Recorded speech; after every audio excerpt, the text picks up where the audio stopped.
Hi besties, I am out here hustling for you guys. I'm actually on my lunch break, but I figured the only time that I get to film in natural light is on the weekends because by the time I get home from work in the daycare, it's normally dark out. So in order for me to get more videos out to you guys, I figured when I have the chance, I will just film a video on my lunch break, like a story time, something that can be a sit down video. So today we are going to do a little story time of my birth story. Pause, this is not a little story time. This ended up being a long story time. We go over how I was treated postpartum, the hospital stays, CPS, just about everything. So strap in because we're going in. I had a few questions on TikTok about my birth story. If you guys don't know, I'm on medicated assisted treatment. At the time I was on Subutex, which is like a different form of Suboxone. I'm not gonna get into all that. It's supposedly safer for pregnancy than Suboxone, but that's here nor there. I was on Subutex. So that being said, I'm gonna walk you guys through what my birth was like, and I'm gonna touch a little bit on my pregnancy as well. So let's just get into it. I am gonna be doing my makeup as usual because I just feel so awkward just sitting in front of a camera for some reason, even though I've literally been doing it for so long on TikTok, but whatever. Actually, do I even have a mirror? I don't even have a mirror.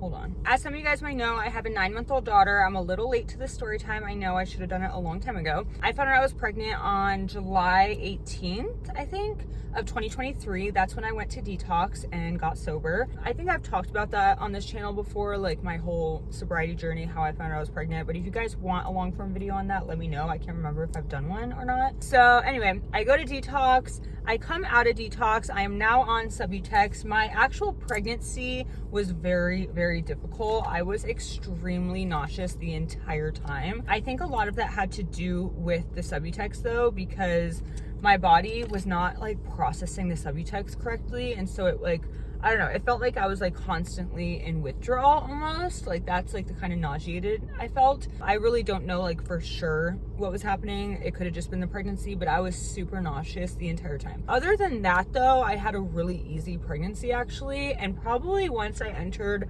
the third trimester, it was smooth sailing from there. I did not get nauseous anymore. I was solid for a while. I think I'm gonna do a whole like separate story time on my pregnancy journey because I had a very difficult pregnancy as far as like my emotions, my bipolar disorder, the relationship I was in.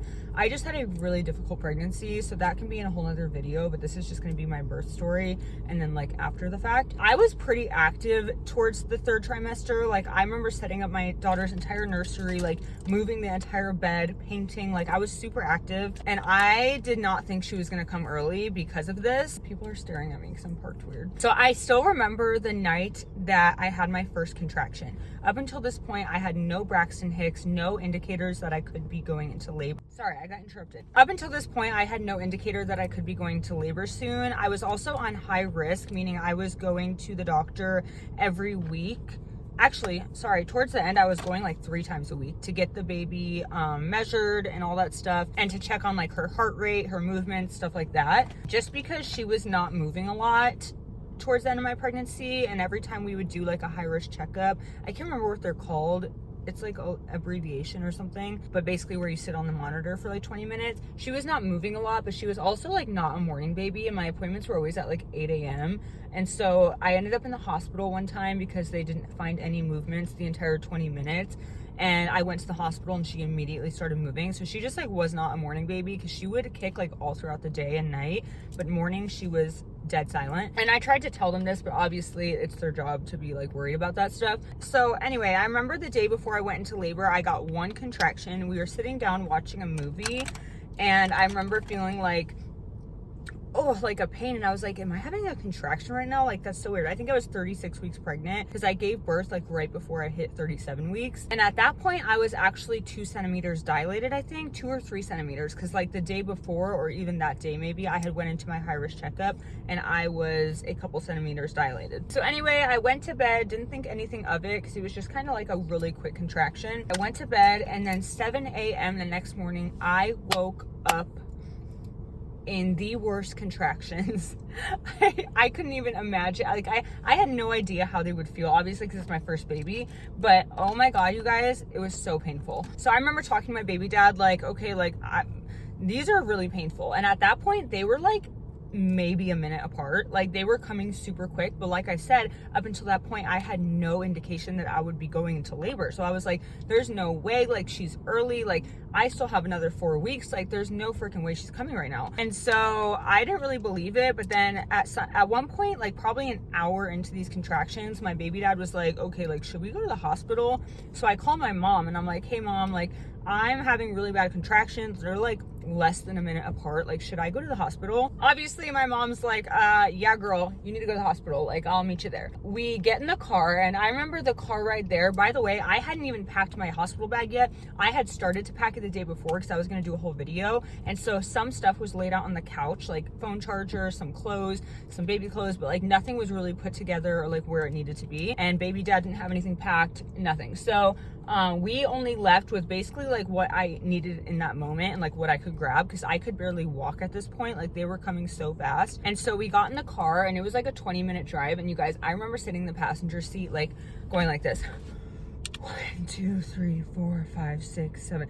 1, 2, 3. Like I was literally counting, because that's the only thing that could keep my mind off of it.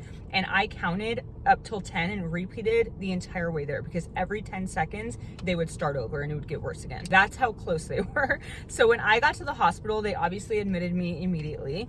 And I remember when I got like in the hospital gown and she started like checking my vitals and stuff, she did a little check on my uterus or whatever, pelvic, I don't know, what did they do when the dilation test, whatever. They did that test and they were like, girl, you are like almost 8 centimeters dilated. Like if you would have came in any later, we would not be able to give you an epidural. And I was like, girl, what? Girl, what? Give me that epidural right now. Like we're not waiting, let's go right now. So obviously I had to like wait a few minutes for the epidural guy to be ready for me. They bring me into the room, the labor room. They give me the epidural. The epidural was so easy, you guys. Everyone scared me about this. They said it was gonna be the worst part of my pregnancy or the worst part of my birth. Like so many women that I know scared me saying the epidural is the worst part. You guys, it was so easy. I barely felt anything. I felt a little pinch. It took 2 minutes. He said in his entire career as an epidural person, as a doctor, whatever the fuck they are, he said that was the easiest epidural he had ever done. It was so easy. And I was so thankful for that, because I was so nervous about this, because everyone was like, the needle's this long, it's so thick, it's awful, it hurts like hell.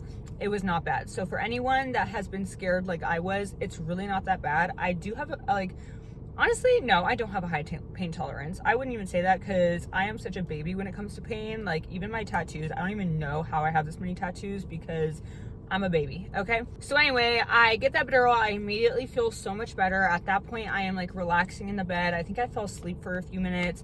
And then at this point, it was like, I think we got to the hospital maybe around like 9:30-ish.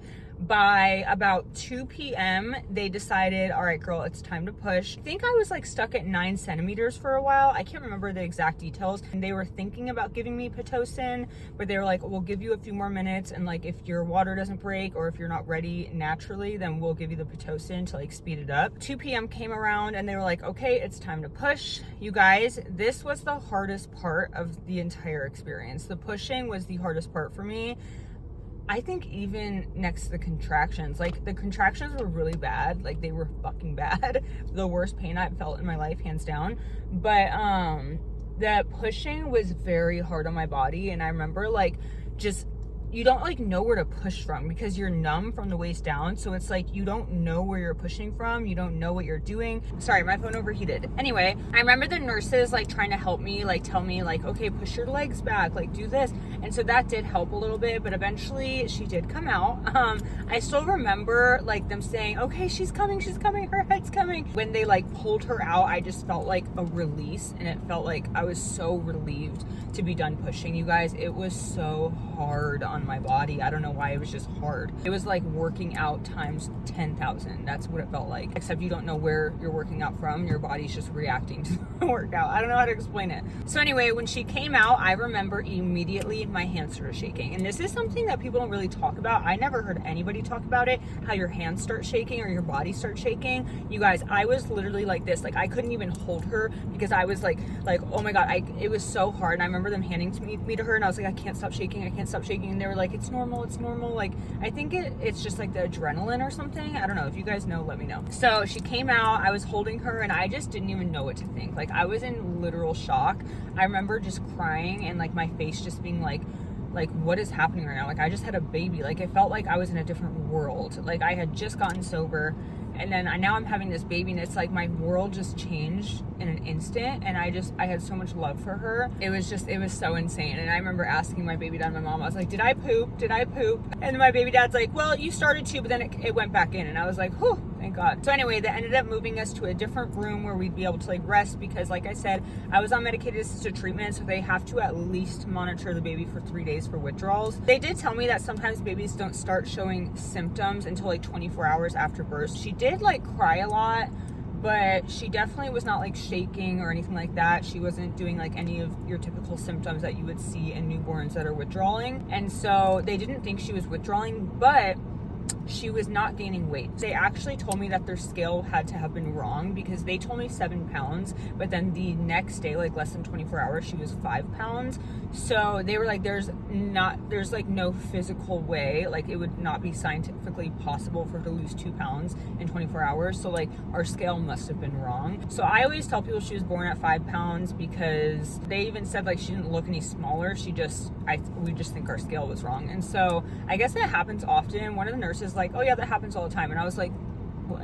I'm not going to give you guys her exact birthday, obviously, but she was born at 3 p.m. I ended up being in the hospital for 2 weeks. We left after a week, and then we were sent back. I mentioned this in one of my short videos a while back, but basically she was not gaining weight. And they don't know if it was because my breast milk was like transferring medicine to her, like my medicated treatment. So I was advised to stop breastfeeding.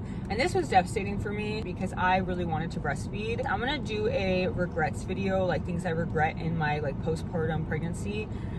Because this is one of the things that I regret, was listening to the nurses, because they were not educated on this subject whatsoever. And so they were pretty much blaming anything they could on medicated assisted treatment, when in reality it ended up being that she had a tongue tie, and so she was not latching correctly. And so whether she was drinking formula or milk, or formula or breast milk, it didn't matter. She wasn't going to gain weight either way, because she couldn't latch. She couldn't latch onto my breast. She couldn't latch onto the bottle. There was like 3 different nurses, doctors that came and checked on the tongue tie, lip tie. She ended up having both.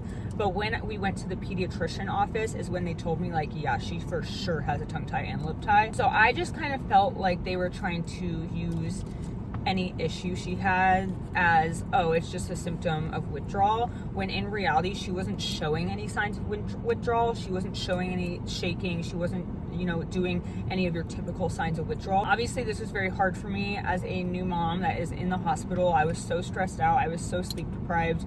I remember like the nurses talking to me, and I just couldn't even think, because I was so tired. I would be up with her all night. And at the same time, I felt like I was having some of the nurses kind of pass judgment on me. And then when CPS came and they interviewed me, that was also very hard on me. I remember just crying the whole entire interview, and he's like, girl, you have nothing to worry about. Like, he was like, you don't even know the mothers that I have cases with. Like, you are, a cakewalk compared to some of the mothers I deal with. Like, you have nothing to worry about. Like, at that point they had went and visited my home, after the interview he went and visited my home with my boyfriend at the time.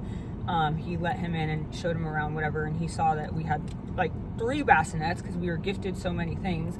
We had more than enough formula, more than enough diapers, everything that we needed, running water, electricity, fridge, everything we needed was perfect. We passed with flying colors, thank God. But that was just very hard for me, because obviously you never want to have a CPS case opened against you, and having to talk through. And I was very honest with him. Like, I told him, because they can see all my UAs, they can see your UAs from the moment you became pregnant. When I was in the hospital and I found out, because I went to the hospital because I was puking so much, that's how I ended up finding out I was pregnant. So they can see all that stuff. They can completely see your records, so there's no use in lying to them. Obviously you don't want to like get into details of like what you were doing, but like they can see that you were using at one point in your pregnancy. Obviously I was not using when I knew I was pregnant. I was using up until 6 weeks, which I went into detox the day I found out. So anyway, it was still really hard on me, just like having to answer all those questions, like how long were you using fentanyl, how long were you using meth, like, and all that stuff. And then there was THC in my system for quite a while in my pregnancy, because THC takes a lot longer to leave your body, and I guess THC did not leave my body for a while. I think I had it in my system up until like more than halfway through my pregnancy. So if you are a woman who is a marijuana smoker and you get pregnant, I would suggest, you know, letting your doctor know up front, like, hey, I did smoke marijuana, I don't anymore, but like, please take note of like the levels in my system, because it does stay in your system a lot longer than other drugs do. And so that was another reason that CPS came. And so it was just all very hard on me, and I felt very alone the entire time. My mom was there. My mom was very supportive. She came pretty much every day to check in on me and, you know, hang out with me and the baby. My boyfriend at the time, her dad, was not there at all, which is something that still hurts me to this day. It's just like he didn't even have a job at the time. Like, he just chose to be with other people. He just chose to be somewhere else, and it turns out he was hanging out with this guy that ended up passing away and this other woman. And it was just very hard for me, because I remember leaving the hospital and he didn't even know I left. And I remember like him asking me to pick him up at his friend's house, and I went and picked him up. Sorry, I'm completely sidetracked right now, but I went and picked him up, and the girl that he was hanging out with came up to my car, and she's like, oh, can I see the baby, whatever, blah blah blah. And she's like, oh, we love him so much, like, he's like family to us. Like, you guys know the drill. I feel like I've talked about this before, but it was just, I felt so alone during that time. And pretty much every day in the hospital for 2 weeks, I was alone, other than my mom being there. And throughout the whole night, you know, he would come during the nighttime, but he would be there for like 3 hours and then leave again. And throughout the entire time that he would be there, he would be sleeping. It was the hardest time in my life. I felt so fucking alone. Like, I can't even describe that feeling to you guys, of just like having a little baby in your arms and just feeling like you wanted to die. It was a very hard time for me mentally, dealing with that stuff alone, dealing with postpartum alone with a little baby, your first time having a baby, your baby's very small, very colicky, is having a hard time growing. We were in the hospital for 2 weeks monitoring her growth because she was so tiny. And, you know, just dealing with all of that alone is very hard. And obviously family is one thing, but you want like the support of your partner, and just not having that is probably one of the hardest things that I went through. We were in the like labor and delivery area for a week, and then we were discharged. They were like, okay, we think she's good now, like she's growing at a consistent rate. I remember the nurses would be like, put some Aquaphor in her diaper. Like, they were just joking, but like, they were like, some of the nurses were so amazing. Like, I had some of the sweetest nurses. I could literally cry right now. I had some of the sweetest nurses, and they were just so supportive of the whole thing. And then some of them weren't. Some of them made me feel really awful. And some of them would say things that just were super sideways and would just make me feel like shit about myself. But for the nurses that were very supportive and just kind, I will forever be grateful. Like, they have no idea what that meant to me. And one of the lactation specialists, I think her name was Lisa, she was just, every day she was there just like cheering me on. And she was the one that was like, no, like, you don't have to listen to them. Like, you can breastfeed. Like, it is better for your baby if you breastfeed. Especially with like her issue with gaining weight. Like, she's like, she needs your breast milk, she needs the nutrients. But I just had so many people in my ear telling me not to, that I was like, okay, this one person is telling me that I should, but then everybody else is telling me I shouldn't, like the doctors, everything. That was just a very conflicting time for me. I ended up breastfeeding for 3 months. That's what I ended up doing. And, you know, I do wish I would have breastfed longer, but I just felt like she was in the first percentile for so long that I was like, okay, maybe I should just stop breastfeeding. Anyway, we went home after a week. I'm like literally all over the place. We went home after a week. They discharged us. We went home for one night. We had our pediatrician visit the next day, and they sent us back to the hospital. At that point is when we went to the PICU, I think. It wasn't the ICU, but it was like the pediatric, but I remember it having like a U at the end. So I don't know. Tell me below if you know what I'm talking about. We were there then for another week monitoring her growth. And that was so hard for me, because then I got a new doctor, and that doctor, we just didn't vibe. I felt like she was, again, trying to make everything about the medicated assisted treatment and not about what was actually wrong. And I felt like because of that, we got almost like mistreated. Like, I feel like we could have solved this issue so much faster if they would have just looked at what was actually happening instead of just writing it off as withdrawals, because it ended up not being withdrawals. Like I said, it ended up being the tongue tie, lip tie that she was not able to latch, and that's why she just was having such a hard time feeding. Sorry guys, it's been a couple hours. I had to go back to lunch and my phone overheated from the sun, because yes, it is still 75 degrees in Arizona in mid-December. Anyways, let's just keep on going. I think we're at the part where we were leaving the PICU. Just to backtrack a little bit, when we went to that pediatrician visit in between the 2 hospital stays, when they sent us back to the hospital, she had told us that you guys need to go to the hospital and tell them that the baby needs to get a feeding tube. Basically, she was like, she's not gaining enough weight. She's not doing it on her own. Like, we need to get some weight on her. Otherwise, it's going to get a lot scarier. And so that's what the doctor ordered, or our pediatrician ordered. That's what she put in the, discharge summary, whatever. And we went to the hospital, and the doctor basically was like, no, we're not doing the feeding tube. Like, we're going to wait a few more days. And this was really upsetting to me, and I think this is where the disconnect happened with me and the doctor, because I was like, listen, my pediatrician said that for her own safety and health, she needs a feeding tube because she's not gaining weight and she's too small. Like, if the pediatrician basically said if she loses any more weight, like, things are going to get a lot worse really quickly. I was very upset that the doctor was not listening to the pediatrician, because I felt like, again, they were saying, no, like, let's just wait a few days. I think it could just be the withdrawal symptoms. But my daughter wasn't having any other symptoms. Like, yes, you could say the puking was a symptom. Possibly, nobody really knows for sure. But other than that, she was not having any symptoms. She was not shaking. She was not sneezing. Like, she wasn't doing anything that would indicate that she was in withdrawal. That was what was frustrating me, because it was like, you guys are not taking care of my daughter like you would take care of a normal baby. Set aside the medication that I'm on. You guys are not listening to her cues. You're not listening to what you would normally listen for and do for a baby if they did not have my situation.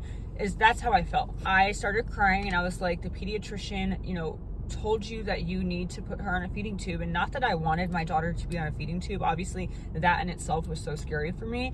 But she was losing weight so rapidly that I was like, you're going to put my daughter at risk because you just want to wait a couple more days. Like, did she not realize that we had already been there for a week? Like, we had already been monitoring her for 7 whole days. Like, how many more days do you want to wait until she just keeps dropping and dropping weight? So that's what was scary for me. And I think she thought I just wanted to leave the hospital. I was like, I'm not trying to rush us out of here. I'm just trying to tell you that the pediatrician said she cannot lose any more weight.